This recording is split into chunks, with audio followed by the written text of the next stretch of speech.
आज भी हम ऐसे समाज और ऐसे लोगों के बीच में रह रहे हैं जहां बेटों को अधिक महत्व दिया जाता है। आज भी जब घर में बेटी का जन्म होता है तो घर में मायूसी छा जाती है। इसकी वजह अज्ञानता है, जो बेटियों को बोझ समझते हैं। पर क्या आप जानते हैं, पुत्री का जन्म हर किसी के घर में नहीं होता है। पुत्री सौभाग्यशाली लोगों के घर में ही जन्म लेती है, जिन्होंने अपने पूर्व जन्मों में बहुत अधिक पुण्य का कार्य किए होते हैं। आज की इस वीडियो में हम जानेंगे कि ईश्वर किन सौभाग्यशाली मनुष्यों को पुत्री धन के लिए चुनते हैं और वो कौन से पुण्य कर्म है जिनको करने से मनुष्य बेटी के माँ बाप बनते हैं। और कुछ घटनाएं भी बताएंगे जिनसे आपको पता चलेगा बेटी मनुष्य का सौभाग्य होती है, ना कि बोझ। आप पूरी वीडियो को अवश्य देखें और वीडियो को लाइक और कमेंट अवश्य करें। तो चलिए आरंभ करते हैं। महाभारत में वर्णित एक घटना है जब अर्जुन भगवान श्री कृष्ण से पूछते हैं कि माधव, किन कर्मों से किसी के घर में पुत्री का जन्म होता है।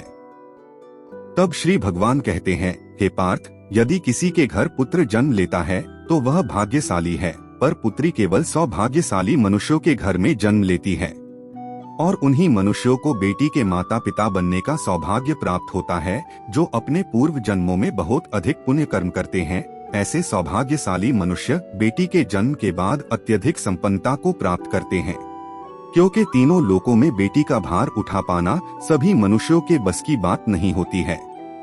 बेटियों से प्राप्त होने वाले प्रेम को सौभाग्यशाली मनुष्य ही प्राप्त कर सकते हैं और वो बेटियां ही होती है जो अपने घर वालों के लिए अपना सर्वस्व न्यौछावर कर देती है। पर हे अर्जुन, जिस दिन इस सृष्टि में बेटियों का जन्म लेना रुक जाएगा, उस दिन ये सृष्टि रुक जाएगी और इस सृष्टि का अंत हो जाएगा। मित्रों, भगवान श्री कृष्ण की ये बात बिल्कुल सत्य है। यदि बेटियां ना हो तो किसी का वंश नहीं बढ़ेगा और ये सृष्टि समाप्त हो जाएगी। आपने भी कई लोगों को ये कहते हुए जरूर सुना होगा कि जिस घर में बेटियों का जन्म होता है वो घर स्वर्ग बन जाता है, क्योंकि बेटा तो एक घर को रोशन करता है पर बेटियां दो घर को रोशन कर देती है। माता पिता के घर में एक बेटी की रूप में तो ससुराल आकर एक बहू के रूप में उनके घर को महका देती है।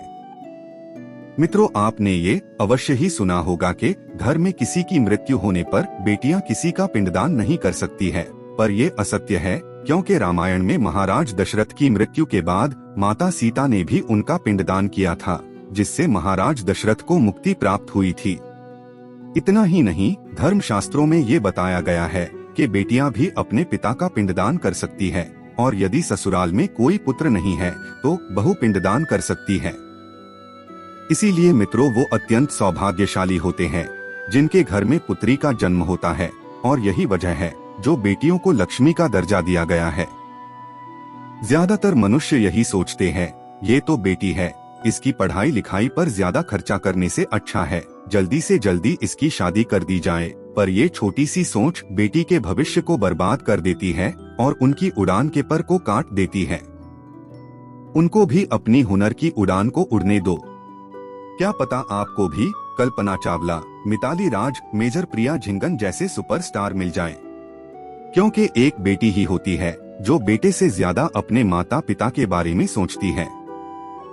बेटी के जन्म को एक उत्सव की तरह मानना चाहिए, क्योंकि वो दिन माता पिता का सबसे भाग्यशाली दिन होता है, क्योंकि उन्हें एक सबसे ज्यादा प्यार करने वाली देवी प्राप्त होती है, क्योंकि लक्ष्मी साक्षात उनके गृह पधारती है, क्योंकि बेटियों के आने से किस्मत और सौभाग्य घर आता है।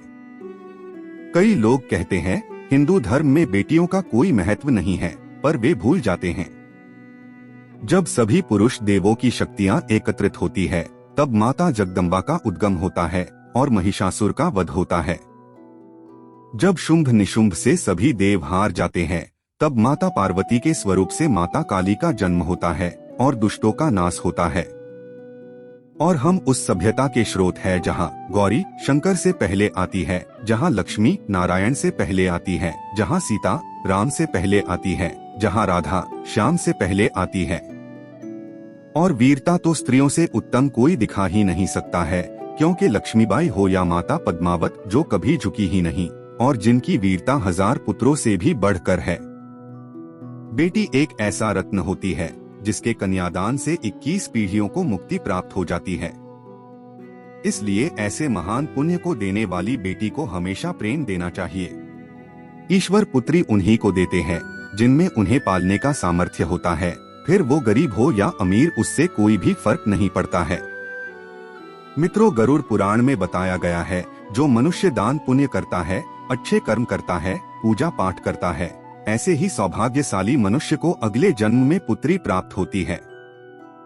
हमें उम्मीद है आपको वीडियो अच्छी लगी होगी।